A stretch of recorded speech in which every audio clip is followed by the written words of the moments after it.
Good morning, students. I'm Himani Rajput, TGT Science teacher of Gyandeep Public School. Today we will discuss the topic vaccine.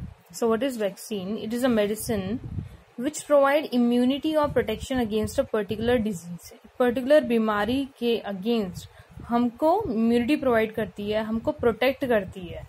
So it is a medicine जो एक particular बीमारी से हमको बचाती है. And it is a special kind of medicine.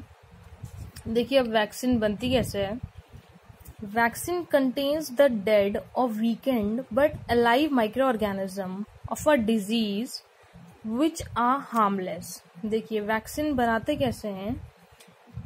Vaccine में क्या होती है, जब कोई बीमारी इंसान को होती है, सपोज पोलियो है, तो पोलियो जिस वजह से होता है, वायरस से होता है पोलियो, तो उस पर्टिकुलर वायरस का इट्स अ माइक्रो ऑर्गेनिज्म, तो उस वायरस को डेड कराया जाता है या फिर एक तरह से समझ लीजिए इनएक्टिव करा जाता है. वो होता तो अलाइव है, जिंदा होता है, बट उसको वीक कर दिया जाता है, इनएक्टिव कर दिया जाता है. और फिर उस पर्टिकुलर वायरस से हम वैक्सीन बनाते हैं, यानी कि उस पर्टिकुलर वायरस को इनएक्टिव करके लैब में टेस्टिंग होती है, वेरियस मेथड यूज करे जाते हैं, उससे फिर एक मेडिसिन बनती है. So this is called vaccine.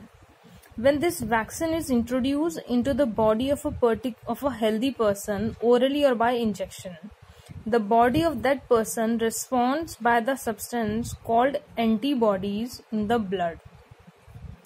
और फिर क्या होता है, जब ये वैक्सीन जो होती है हम हेल्दी पर्सन की बॉडी में डाली जाती है. देखिए दो तरीके से डाली जाती है, तो ओरली या फिर इंजेक्शन के थ्रू.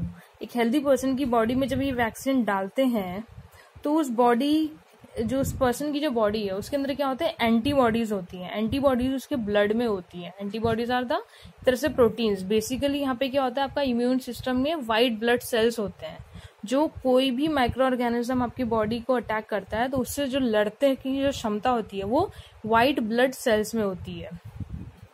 तो जब ये वैक्सीन जिसके अंदर क्या है, डेड माइक्रो ऑर्गेनिज्म है, वो जो आपकी बॉडी के अंदर जाती है वो मेडिसिन, तो आपकी बॉडी के जो WBCs होते हैं, यानी कि आपकी एंटीबॉडीज, व्हाइट ब्लड सेल्स, वो एक्टिव हो जाते हैं और उस वायरस से लड़ते हैं. तो उस वायरस से लड़ते हैं और फिर उसको डिस्ट्रॉय कर देते हैं. So these antibodies fight with the micro organism and kill them and remember these foreign micro organisms for ever. और फिर ये जो एंटीबॉडीज हैं ये लड़ते हैं उस माइक्रो ऑर्गेनिज्म से, उसको डिस्ट्रॉय करते हैं, खत्म करते हैं और उस पर्टिकुलर माइक्रो ऑर्गेनिज्म को हमेशा उम्र भर याद रखते हैं.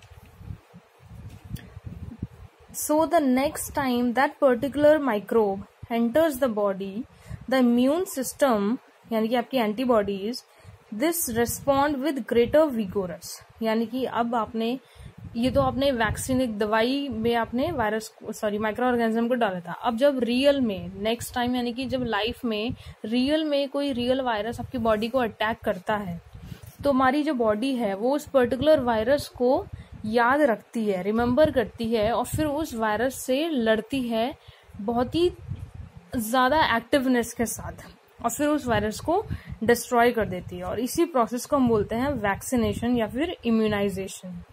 फॉर एग्जाम्पल में देखिए जैसे polio, small pox, rabies, tetanus, various बीमारी है जिनके लिए वैक्सीनेशन बनाया गया है. तो ओवरऑल यहाँ ये समझिए, सपोज एक एग्जाम्पल से समझ लो कि जिसको पोलियो हुआ है तो आपको पता है पोलियो की ड्रॉप पिलाई जाती है छोटे बच्चों को और वो 3 बूंद पिलाई जाती हैं. तो देखिए पोलियो ड्रॉप क्या है, पोलियो में क्या है, पोलियो का वायरस है, पोलियो पैदा करने वाला वायरस है. वो वायरस क्या है, इनएक्टिव है, वो है अलाइव लेकिन वो इनएक्टिव है. तो या तो वो माउथ के थ्रू या फिर इंजेक्शन के थ्रू आपको दिया जाता है ताकि जब वो वायरस आपकी बॉडी में गया तो आपकी बॉडी ने WBCs जो है उनने उस वायरस को अटैक करा और उसे खत्म कर दिया. तो सेकंड टाइम फिर से आप पोलियो की ड्रॉप पिलाते हैं तो जब फिर से आपकी एंटीबॉडीज है बॉडी में, वो याद रखती हैं कि फर्स्ट टाइम वो जो वायरस है वो हमारी बॉडी में एंटर करा था. तो इसीलिए वो बहुत तेजी से, बहुत पहले से ज्यादा क्षमता से उस वायरस को खत्म करती है. फिर हम तीसरी बार पीते हैं तो और अच्छी पावर के साथ, एक अच्छी कैपेबिलिटी के साथ फिर से वो वायरस को डिस्ट्रॉय करती है. तो अब ये 3 बार पीने से क्या हो जाता है, आपकी बॉडी की इम्यूनिटी बहुत ही स्ट्रांग हो गई है. यानी कि अब आपकी बॉडी इस तरह से प्रिपेयर हो गई है कि अब रियल में अगर एक्चुअल वायरस, पोलियो का वायरस आपको अफेक्ट कर रहा है तो आपकी जो बॉडी के WBCs हैं, व्हाइट ब्लड सेल्स हैं, वो फर्स्ट अटेम्प्ट में ही उस वायरस को खत्म कर देंगे। So this is the process of vaccination. Vaccination क्या, एक तरह से आपकी बॉडी को बेवकूफ बनाया जा रहा है एक inactive virus, inactive micro organism से। सो अब देखिए जैसे आजकल चल रहा है कोरोना वायरस, तो इसके लिए क्या है, इसके लिए भी वैक्सीनेशन बन रही है। लेकिन वैक्सीनेशन देखिए बनना कोई आसान काम नहीं होता है, कई साल लग जाते हैं वैक्सीन बनाने के लिए। और एक बार अगर वैक्सीनेशन बना भी ली, लेकिन उसके बाद क्या होता है, उसकी टेस्टिंग होती है मास स्केल पे, लार्ज स्केल पे उसकी टेस्टिंग करी जाती है। और टेस्टिंग ऐसे नहीं कि एक लोग पे कर ली, 2 लोग पे कर ली, एक कम्युनिटी पे कर ली, एक लार्ज स्केल पे टेस्टिंग करी जाती है। उसके बाद देखा जाता है कि उसका कुछ पॉजिटिव रिजल्ट निकल रहा है या नहीं निकल रहा है। प्लस ये भी देखा जाता है कि उसके कोई साइड इफेक्ट तो नहीं हो रहे हैं। और जब हर चीज को परखने के बाद सब चीज अगर पॉजिटिव निकल के आती है, तब उस वैक्सीन को मार्केट में लॉन्च करा जाता है। तो ये सब के लिए बहुत लंबा टाइम लग जाता है।